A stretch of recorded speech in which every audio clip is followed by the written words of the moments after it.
जय हिंद साथियों, क्या आप भी आईटीआई में एडमिशन लेना चाहते हैं और डर रहे हैं कि फॉर्म भरते वक्त कोई गलती ना हो जाए? तो बिल्कुल सही वीडियो पर आए हैं। और आज की इस वीडियो हम स्टेप बाय स्टेप देखेंगे कि मोबाइल या कंप्यूटर से आईटीआई का ऑनलाइन फॉर्म बिना किसी गलती के कैसे भरें। इसमें हम डॉक्यूमेंट अपलोड करने से लेकर फीस पेमेंट और फाइनल प्रिंट आउट निकालने तक का भी पूरा तरीका आसान भाषा में बताने वाले हैं। तो वीडियो के को बिना स्किप किए एंड तक जरूर देखें। चलिए वीडियो को शुरू करते हैं। आपको सबसे पहले अपने आपको गूगल क्रोम ब्राउजर में आना है। इसके बाद आपको यहाँ पर सर्च करना है यूपीआईटीआई सरकारी रिजल्ट। ठीक है, जैसे इस पर क्लिक करेंगे तो आपको यहाँ पर एक वेबसाइट खुलकर आ जाएगी, यूपीएससीबीटी आईटीआई एडमिशन फॉर्म 2026। तो इस पर आपको क्लिक कर देना है। ठीक है, जैसे ही आप क्लिक करेंगे यहाँ पर तो ये आपका फॉर्म खुलकर आ जाएगा। ठीक है, और जैसे ही आपका ये फॉर्म खुलेगा तो आपको यहाँ पर देख लेना है। ये आपको फीस है आपकी, ये जनरल ओबीसी की 300 रुपये फीस है, SC ST की आपकी 250 है और ऑल फीमेल कैंडिडेट की आपकी 100 रुपये फीस है। ठीक है, इसकी जो लास्ट डेट आपकी 4 अगस्त है, तो इसीलिए आपको जल्दी जल्दी फॉर्म भर देना है। इसका आईटीआई का डेट निकल गई तो फिर कोई फायदा नहीं है। ठीक है, इसके बाद आपको यहाँ पर आना है, नीचे स्क्रॉल करना है और इसके बाद आपको यहाँ पर रजिस्ट्रेशन पर क्लिक करना है। ठीक है, रजिस्ट्रेशन पर जैसे ही क्लिक करेंगे तो आपका एक फॉर्म खुलकर आ जाएगा। ठीक है, ये ऑनलाइन आवेदन करने हेतु निम्न अपेक्षित विवरण भरें, OTP सत्यापित करें। ठीक है, तो यहाँ पर अपना जो तो अपना नाम लिखना है यहाँ पर इंग्लिश में। ठीक है, ये देखना है, अपना नाम लिखना है यहाँ पर और आपका यहाँ पर हिंदी में नाम लिखा जाएगा। इसके बाद आपको यहाँ पर अपने पिता का नाम लिखना है इंग्लिश में और यहाँ पर अपना पिता का नाम हिंदी में लिखना है। ठीक है, और यहाँ पर अपनी माता का नाम इंग्लिश में और यहाँ पर अपनी माता का नाम हिंदी में लिखना है। ठीक है, और इसके बाद आपको नीचे स्क्रॉल करना है और इसके बाद आपको यहाँ पर अपनी जन्म तिथि लिखनी है। ठीक है, यहाँ पर अपनी जन्म तिथि डालनी है। ठीक है, जो दिन महीना और यहाँ पर वर्ष डालना है। ठीक है, इसके बाद आपको यहाँ पर अपनी कैटेगरी सिलेक्ट करनी है और यहाँ पर अपना मोबाइल नंबर डालना है नीचे इसके। ठीक है, मोबाइल नंबर और आधार नंबर आपको यहाँ पर डालना है। ठीक है, इसको मिटा देते हैं। ठीक है, जैसे ही हम आधार नंबर मोबाइल नंबर डालेंगे इसके बाद आपको नीचे आना है। ठीक है, नीचे आएंगे आपको तो यहाँ पर अपना यहाँ पर टिक बॉक्स करना है, इसको यहाँ पर चेक बॉक्स करना है, यहाँ पर आपको ओटीपी पर सिलेक्ट करना है। ठीक है, जैसे ही ओटीपी पर आप सिलेक्ट करेंगे तो आपका एक फॉर्म खुलकर आ जाएगा। ठीक है, इस तरीके से। ठीक है, इस तरीके से आपका एक पॉपअप खुलकर आ जाएगा। ठीक है, तो यहाँ पर आपको क्या करना है, यहाँ पर आपको जो तो सबसे पहले अपनी आईडी डालनी है। आपका जो भी आईडी है डिजी लॉकर की ABCD आईडी होती है एक, जिसको कहते हैं एकेडमिक बैंक फॉर क्रेडिट्स। ठीक है, तो वो आपको यहाँ पर आईडी बना लेनी है पहले। और आप नहीं बना पा रहे हैं तो हमारी वीडियो इसी में पड़ी हुई है हमारे यूट्यूब चैनल पर, तो आपको उसमें देख लेना जा करके आपको डिजिटल लॉकर की आईडी कैसे बनानी है। ठीक है, तो ये आईडी बना करके आपको इसमें डालना है। इसके बाद आपको क्या करना है, यहाँ आपका नाम आ जाएगा फिल होकर के अपने आप, और यहाँ पर पिता का नाम, यहाँ पर माता का नाम अपने आप ही आ जाएगा। ठीक है, इसके बाद आप यहाँ पर आपका हिंदी में नाम, आपका यहाँ पर पिता का नाम हिंदी में और यहाँ पर आपकी माता का नाम हिंदी में आ जाएगा। ठीक है, तो आपको बहुत ही ध्यान से भरना है फॉर्म को। यहाँ पर आपकी यदि शादी हो गई है तो आपको यहाँ पर पति पत्नी का नाम डालना है और यहाँ पर अपना जेंडर सेलेक्ट करना है। ठीक है, इसके बाद आपकी यहाँ पर जन्म तिथि डालना है आपको यहाँ पर। इसके बाद आपको यहाँ पर अपनी कैटेगरी सिलेक्ट करनी है। ठीक है, जो भी आपकी कैटेगरी है, SC ST OBC जो भी है आपकी, तो यहाँ पर आपको सिलेक्ट करनी है। ठीक है, इसके बाद आपको नीचे स्क्रॉल करना है और यहाँ पर आपको सब कैटेगरी डालनी है, यानी उपवर्ग। ठीक है, क्या आप विकलांग हैं तो यहाँ पर डालना है, नहीं है तो नो पर ऐसे ही सिलेक्ट रहने सिलेक्ट पर ही रहने देना है। ठीक है, यहाँ पर दिव्यांगता डालनी है, किस प्रकार की आपकी दिव्यांगता है तो वो यहाँ पर डालनी है और नहीं है तो ऐसे ही रहने देना है। ठीक है, छोड़ देना है। और यहाँ पर आप अल्पसंख्यक है तो आपको यहाँ पर सेलेक्ट करना है, नहीं है तो आप आपको यहीं पर ऐसे ही रहने देना है। ठीक है, इसके बाद आपको नीचे स्क्रॉल करना है और आपको यहाँ पर आधार नंबर डालना है, यहाँ पर अपना मोबाइल नंबर डालना है और यहाँ पर अपनी ईमेल आईडी डालना है।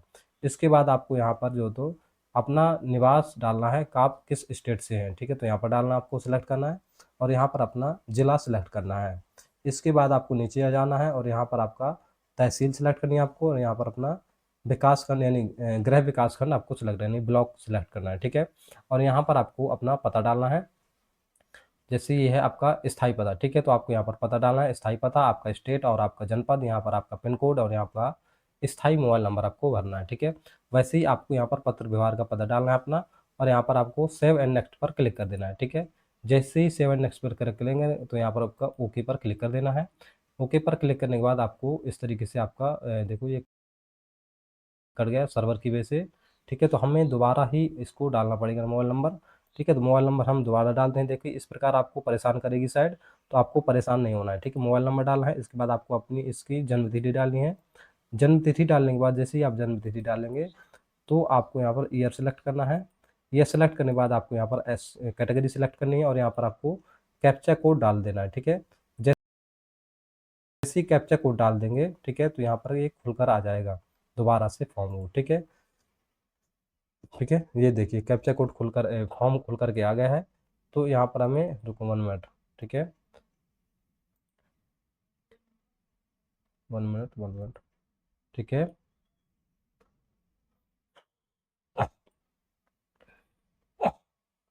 ठीक है, तो ये आपका जो तो फॉर्म खुलकर आ गया है। ठीक है, ये यहीं पर था आपका फॉर्म। इसके बाद आपको क्या करना है कि यहाँ पर हमने ये सब हम भर चुके थे। ठीक है, इसके बाद आपको सेव एंड नेक्स्ट पर क्लिक कर देना है। ठीक है, जैसे ही सेव एंड नेक्स्ट पर क्लिक करेंगे तो आपका ये स्टेप 2 आ गया। यहाँ पर आपको क्या करना है कि आपकी एप्लीकेंट आईडी आप बनकर आ जाएगी और आपकी यहाँ पर शैक्षिक अर्हता आपको योग्यता आपको सिलेक्ट करनी है। ठीक है, यदि आपने विज्ञान व गणित से आपको हाई स्कूल पास कर रखा है तो आपको यहाँ पर टिक करना है। और यदि आपने साइंस नहीं लिया है तो आपको यहाँ पर टिक करना है इसमें। ठीक है, इस पर टिक करना है। ठीक है, जैसे हमने यहाँ पर साइंस नहीं ली है तो आपको यहाँ पर टिक कर रखा रहना है। और आपने इंटर कर रखा है तो आपको इसको भी टिक कर रखना है। ठीक है, इसके बाद आपको नीचे स्क्रॉल करना है और यहाँ पर आपको अपना हाई स्कूल का बोर्ड डालना है, कौन से बोर्ड से आपने हाई स्कूल किया है। और आपको यहाँ पर अपने स्कूल का नाम डालना है। यहाँ पर आपको अपना रोल नंबर और यहाँ पर आपका ईयर डालना है। ठीक है, वर्ष डालना है। ठीक है, इसके बाद आपको यहाँ पर अपने सब्जेक्ट फिल करने हैं।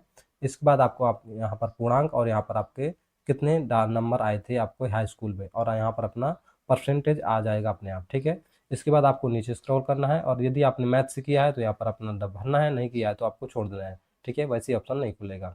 इसके बाद आपने यदि पहले से कोई ITI कर रखा है तो यहाँ पर डालना है, नहीं किया है तो यहाँ पर छोड़ देना दोनों कॉलम को। ठीक है, कर रखा है तो यहाँ पर डालना है किस ITI से किया है और अपनी ट्रेड सेलेक्ट करनी है, नहीं किया तो छोड़ देना। ठीक है, इसके बाद आपको यहाँ पर देखना है राज्य स्तरीय खिलाड़ी हैं तो आपको टिक करना है, नहीं है तो इसको आप ऐसे ही रहने देना। ठीक है, इसके बाद आपको यहाँ पर फोटो अपलोड करनी है और फोटो को ध्यान रखना है कि आपकी 50 KB से कम होनी चाहिए। फोटो और सिग्नेचर दोनों ही 50 KB से कम होनी चाहिए। JPEG या JPG फॉर्मेट में होनी चाहिए, ये भी आपको ध्यान रखना है।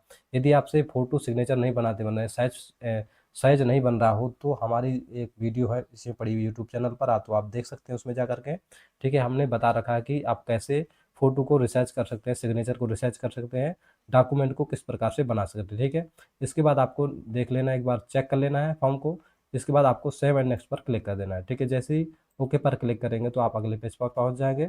ठीक है, तो आपको यहाँ पर क्या करना है, जैसे ही आपने यहाँ पर आ गए दूसरे पेज में, तो आपको यहाँ पर अपनी योग्यता डालना है कि आप हाई स्कूल से करना चाहते हैं, जो भी ट्रेड हाई स्कूल के हैं तो उससे लेना चाहते हैं तो आपको यहाँ पर हाई स्कूल पर वाले पर सिलेक्ट कर देना है। और आर्ट वाली यदि ट्रेड लेना चाहते हो आर्ट पर भी आपको सिलेक्ट कर देना है। ठीक है, इसके बाद नीचे स्क्रॉल करना है, आपको देखना है स्थानीय आरक्षण हेतु विकल्प। ठीक है, यदि आप गृह जनपद के जो भी कॉलेज हैं आते हैं तो उसमें यदि करना चाहते हैं, उसी में से ITI करना चाहते हैं तो आपको इस पर सिलेक्ट करना है। और यदि गृह प्रदेश में भी आप जाना चाहते हैं, किसी भी कॉलेज में भी एडमिशन लेना चाहते हैं गृह प्रदेश के, तो आपको दोनों पर सिलेक्ट करना है। ठीक है, इसके बाद आपको नीचे स्क्रॉल करना है और यहाँ पर आपके कॉलेज खुलकर आ जाएंगे। ठीक है, कॉलेज खुलकर आ जाएंगे तो अब इसमें आपको बहुत ही अब ध्यान से देखना है। ठीक है, जैसे आपकी ये सारे के सारे महोबा कॉलेज हैं, हमारे चित्रकूट के हैं, बांदा जिले हैं, जो भी हमारे आसपास पड़ रहे हैं वो सारे के सारे जिले हैं। ठीक है, तो आपको यहाँ पर जैसे हमने मान लिया कि यहाँ पर हमने जो महोबा का ये वाला कॉलेज है इसको हमने सिलेक्ट किया, यहाँ पर क्लिक किया और यहाँ पर चुने पर सिलेक्ट करना है आपको। ठीक है, ये याद रखना है, चुने पर जैसे ही सिलेक्ट करेंगे तो आपकी इस कॉलेज की जितनी भी ट्रेडें हैं तो वो खुलकर आ गई, जैसे सर्वेयर की है, फैशन डिजाइनर की हैं। तो ये आपको जैसे जो भी ट्रेड आपको पसंद है, जो भी आपको लेनी है ट्रेड वहाँ पे ITI में, तो आपको यहाँ पर सिलेक्ट कर देनी है। ठीक है, जैसे ही आपको यहाँ पर सिलेक्ट करेंगे तो यहाँ पर आपकी ये ट्रेड यहाँ पर लिख करके आ जाएगी। ठीक है, तो जो भी ट्रेड आपकी यहाँ पर लिख करके आ जाएगी चयनित सूची में, वही आपको वहाँ पर ट्रेड मिलेगी। ठीक है, तो जितने भी आपको आसपास के कॉलेज मिले तो आपको सभी को सिलेक्ट कर लेना है, यहाँ पर चुने पर सिलेक्ट कर लेना है और यहाँ पर जो भी आपको ट्रेड चाहिए वो यहाँ पर सिलेक्ट ओके करके यहाँ पर जो भी ट्रेड आएगी तो यहाँ पर आएगी। ठीक है, जो भी आपको जिससे भी आपको ITI करना है तो ये आपको याद रखना है। ठीक है, तो आपको इस प्रकार आपको ये सेलेक्ट कर देनी है। ठीक है, जैसे एक आप एग्जाम्पल और लेते हैं, जैसे हमने बांदा बांदा का कॉलेज ये वाला चुना और इसके बाद चुने पर क्लिक किया। चुने पर जैसे ही क्लिक करेंगे तो आपको यहाँ पर देखिए JTI बांदा। ठीक है, तो आपको इस पर प्लस वाले आइकन पर क्लिक करना है। प्लस बार आइकन पर जैसे ही क्लिक करेंगे तो आपकी ये ट्रेड खुलकर आ जाएंगी। ट्रेड खुलने के बाद आपको जो भी ट्रेड लेनी है, जैसे हमें फैशन डिजाइनर की ट्रेड लेनी है तो आपको इस पर क्लिक कर देना है और इस पर क्लिक करने के बाद आपका ये भी आपकी ट्रेड यहाँ पर नीचे आ जाएगी और बांदा ही कॉलेज यहाँ पर दिखने लगा। ठीक है, तो जब जो भी कॉलेज और जो भी ट्रेड आपकी यहाँ पर खुलेगी वही आपकी मानी जाएगी। ठीक है, ये आपको याद रखना है और ये बहुत ही आपको ध्यान से बनना है। ठीक है, तो इसके बाद आपको नेक्स्ट पर क्लिक कर देना है। जैसे ही नेक्स्ट पर क्लिक करेंगे और यहाँ पर ओके पर क्लिक करेंगे तो आपका ये पूरा फॉर्म खुलकर आ जाएगा। ठीक है, आपका ये प्रीव्यू फॉर्म है और इसको आप चेक कर सकते हैं कि आपने किस तरीके से भरा है। ठीक है, एक बार आपको इसको बहुत अच्छे से चेक कर लेना है, बहुत ही ध्यान से। ठीक है, यहाँ पर देखिए 100 रुपये फीस है और प्लस ट्रांजेक्शन फीस है आपकी, तो केवल 100 रुपये ही कटती है इसमें। ठीक है, तो जैसे भी आप फीस कटाना चाहे काट सकते हैं। इसको आप एक बार फॉर्म अच्छे से चेक कर लें और इसके बाद आपको यहाँ पर चेक बॉक्स पर टिक करना है और यहाँ पर प्रोसीड टू पेमेंट पर क्लिक कर देना है। जैसे ही प्रोसीड टू पेमेंट पर क्लिक करेंगे तो आपका पेमेंट के लिए आ जाएगा, तो आप पेमेंट कटा दीजिएगा। ठीक है, तो अभी हमारी ट्रेड पूरी नहीं भरी है, इसीलिए हम फॉर्म को आगे नहीं बढ़ा रहे हैं, नहीं तो फॉर्म पूरा भर जाएगा। ठीक है, तो ये वीडियो आपको कैसी लगी हमें कमेंट बॉक्स में ज़रूर बताएं। धन्यवाद।